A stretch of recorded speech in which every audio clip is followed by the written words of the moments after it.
All right, here's a phone. Make sure we're on. Let's turn this Yeah, off. let's make sure that we are live, and I think we are back live, and we should apologize for the hum. That's we're still trying to figure it out. It's just we'll get it by hour 8. I have a feeling, but that's fine. We're gonna do a very special interview coming up here very soon, and you want Put this in. yeah. Oh no, you want Put this in. yeah. Yeah. Yeah, I'll hold mine out. Plug that in. All right. You want? Everything's plugged in. Yep. So we have a very special interview coming up here in about a minute or two. We'll give you a little introduction. We have a former MMA fighter, Chuck Cold Steel ONeill will be live. He'll give us a couple. We're gonna ask him a couple questions, and he's gonna give us his honest opinion. And we're really excited to have him on, and I'm excited. So hold on, we're gonna get him right now. Hello? Hey Chuck. Hey. Hey Chuck. This is Keith Shellen, the MMA Takeover. You're live right now on YouTube. How you doing, man? I'm doing well, man. How are you? All right. So those who don't know you, you're a former UFC veteran. You're a former Bellator veteran. You've fought in CS many times. You just announced your retirement after your last fight. So my first question is to you: is you know you've been in the sport a long time. Did you when you decided to retire, was it something you thought about beforehand, or is that just based on the results of the last fight? No, it's something I had in my mind. I was in like my mid 20s, and I thought, you got to think to the future, and fighting's not something you can do forever. And my overall goal is to try to get back to the UFC and be in the UFC and everything. That's everyone's goal when they start fighting. So I told myself when I was in my mid 20s that if I wasn't in the UFC by the time I was 30, I was gonna hang it up. And then I decided to go up to 185 and try my hand there. And then I gave myself the extension that if I lost again, then I was going to be done. So, unfortunately, the last fight didn't go the way I wanted it to, and that was it.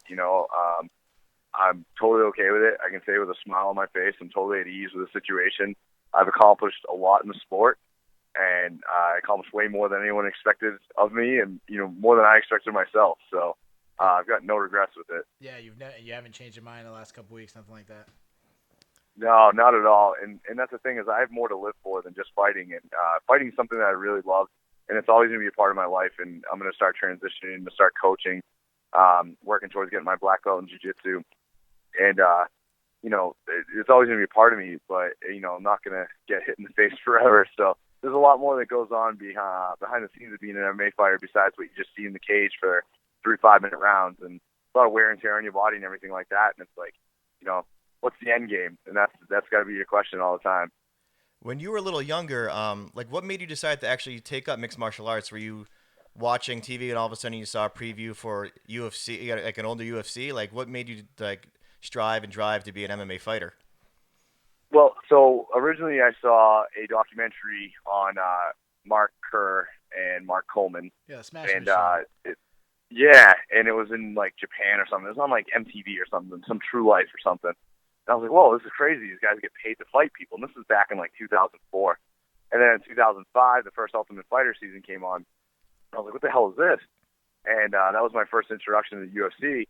And I was like, this is what I want to do. And just specifically to be on the Ultimate Fighter, I was like, this is crazy. So I got into MMA with the overall goal of trying to get on the Ultimate Fighter. And then I started researching schools. I found a couple different like McDojos, if you will, and then eventually started training at Lausanne MMA. And that's where I got my start. And it really did. It like saved my life. It changed my life and sculpted my life. And it's crazy. Look how much I accomplished. It was pretty cool. Now, how did you end up at Triforce? I think you've been training there recently. Just over time, you try to branch out and get some different training partners and different training regimes and everything like that. And I had a fight with Ricardo Funch that was for the welterweight title that I had won. And I just wanted to get a couple bigger guys. I was training at Mass BJJ in Acton for a long time. And there really wasn't as many guys that were about my size. And I talked to my coach, Nate Ryan, at the time, and we both decided to kind of transition down there and start working with more of these guys because they're on a bigger stature. And that's when I met Eric Spicely and really hit it off with him, and we became best friends ever since then. But that's how I met my boxing coach, Diamond Dave, and Then I started training at Tim Burrell's Brazilian Jiu-Jitsu. So, I'm still going to be training at those places and everything. But yeah, that's what got me down there. So you train over at you still train over at Tim Burrell's for getting your black belt? Yeah. Yeah. I've been with Tim now for just over a year and a half now. Now let me ask you, how easy is it to tap out Alex Smith? What's that? How easy is it to tap out Alex Smith over there? Alex Smith, did you say? Yeah. Police officer Alex Smith. Yeah, he's actually a coworker of mine. He's a little baby boy. He don't be confused just because he looks like an action figure. He's a little baby boy. He's trying to make it in the world. So you brought up The Ultimate Fighter. How was your time actually on that show? Do you have any lasting memories from it that you still hold true today? Yeah, man, I absolutely loved it. And most guys that came off the show, they hated it. It was great for me. I was, like I said, that was my overall goal to get there. And then I ended up on Brock Lesnar's team, and I was a huge wrestling fan growing up, and still am. And I was like, whoa, this is crazy. Like, I'm living my dream right now, and I'm on Brock Lesnar's team. The guy was a complete dink, but that's fine. That was gonna be our follow-up question. Oddly enough, though, they're doing the Ultimate Fighter All-Star season coming up. And the day of my fight, my last fight, I got an email from the UFC talent relation asking if I would be willing to do it. And it would have been starting in January, but it was going to be at 170 pounds. I wouldn't be able to make 170 pounds ever again in my life. So I had to decline that. And then obviously the fight ended up going the way it did, and I made my decision to step away. But yeah, it was kind of crazy that I got the offer for that. I was one of the top prospects for that season that they're going to be taping. So it'd be pretty cool. But very impressive. Now one thing, how's it to live in a house with people that you know that you might end up fighting? Like, how weird is it? It was a little different for sure. I ended up fighting Tony Ferguson in the semifinals of the show, and right off the bat we hit it off, and we just became each other's main training partners for the show. And we thought, oh, cool, we're gonna fight each other in the finale, no big deal. And then we had to fight in the semifinals, and like all this drama kind of happened, and he was trying to space himself from me is what it was. And everyone deals with fights differently, but it was no big deal. I mean, you're living in the house. To me, it was just like another day of training when you're in the cage anyway. So I'm not one of those guys that get like super psyched out or pumped up like that. I'm like, this is just a sport at the end of the day where you're trying to punch each other in the face. But it was a little different, but not too bad. I mean, we had 2 bathrooms with 14 guys living in a house. It was a little difficult and smelly at times, but you make do. So you were saying that I know now you retired from MMA, and now you're doing the pro wrestling thing. You said you were a huge wrestling fan growing up. Who'd you used to watch when you were younger in the wrestling scene?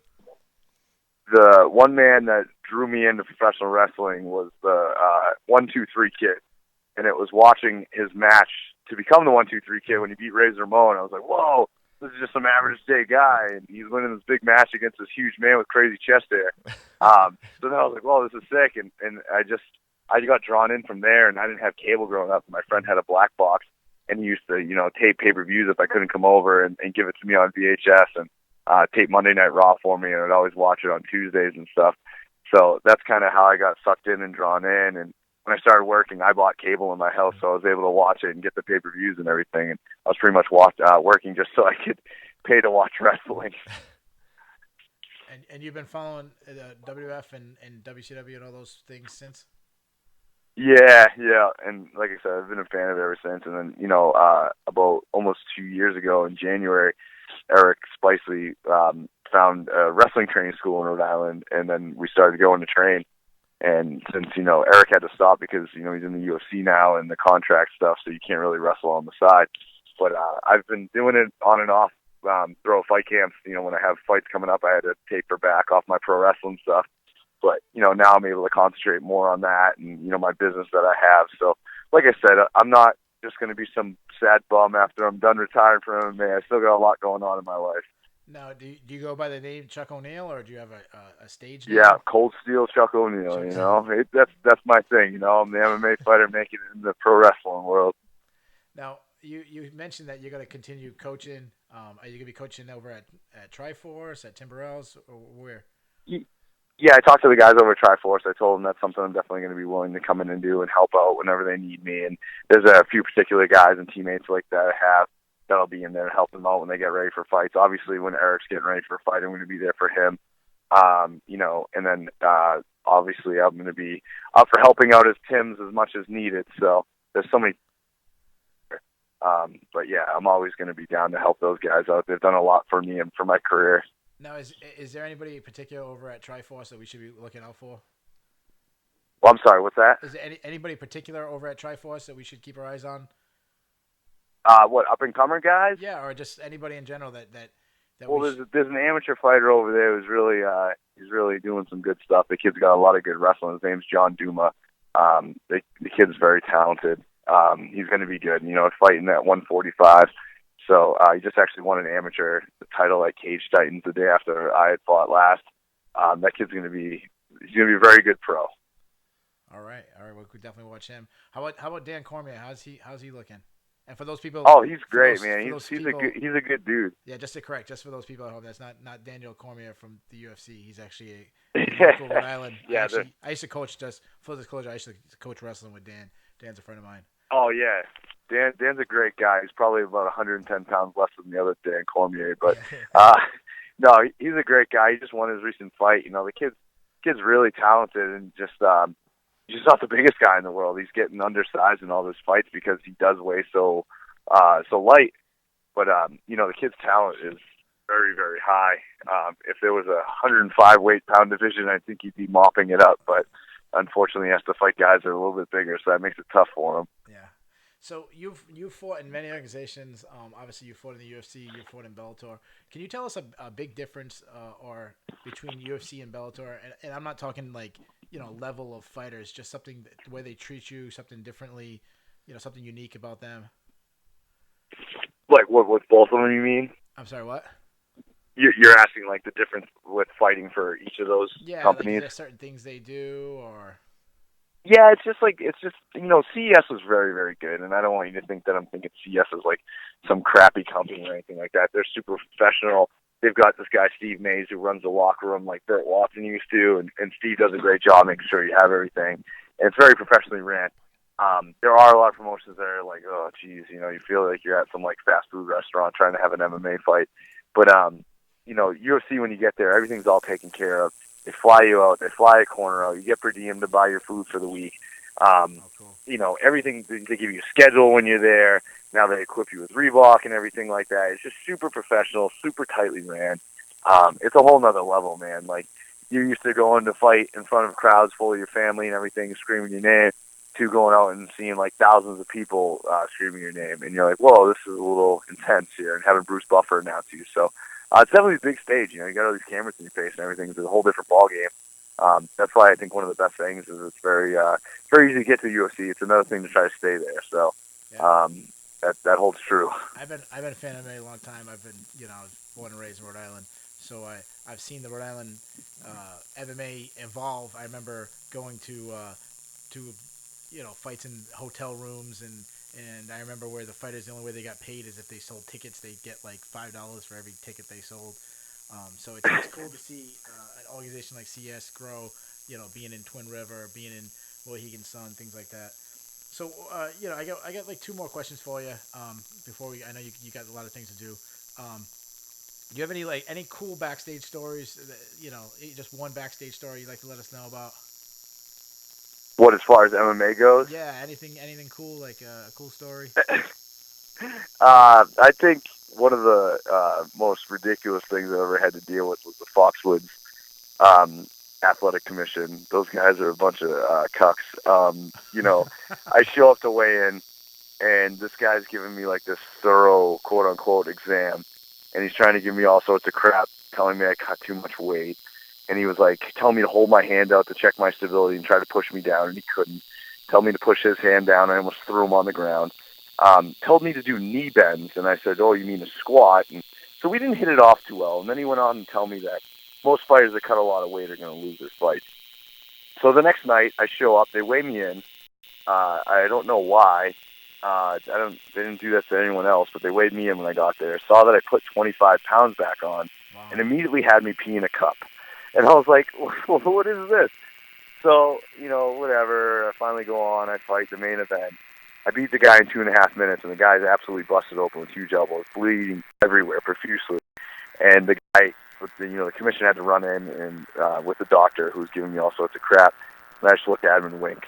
So I was like, well, that's a fun moment right there. All right, and I lied. I said it 2 questions. I have 2 more questions for you. One thing I just want to I want to ask you, Dave, my partner here, he's a big wrestling fan, and he'll probably go to some of your shows. If you see Dave, will you promise me that you'll hit him with a steel chair?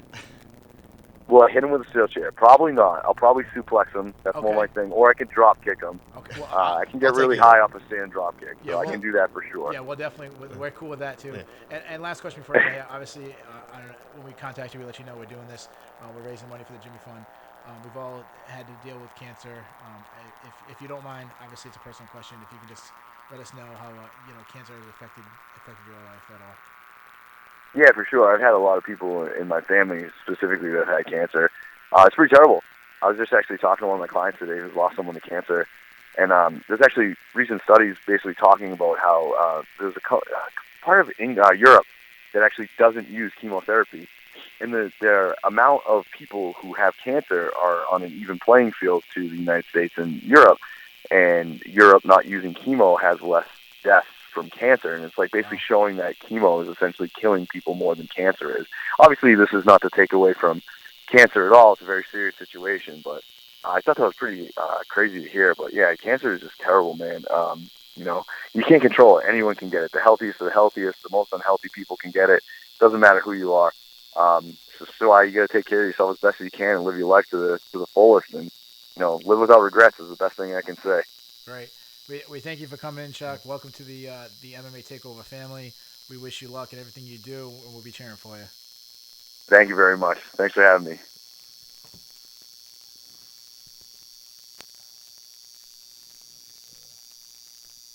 Chuck, you there?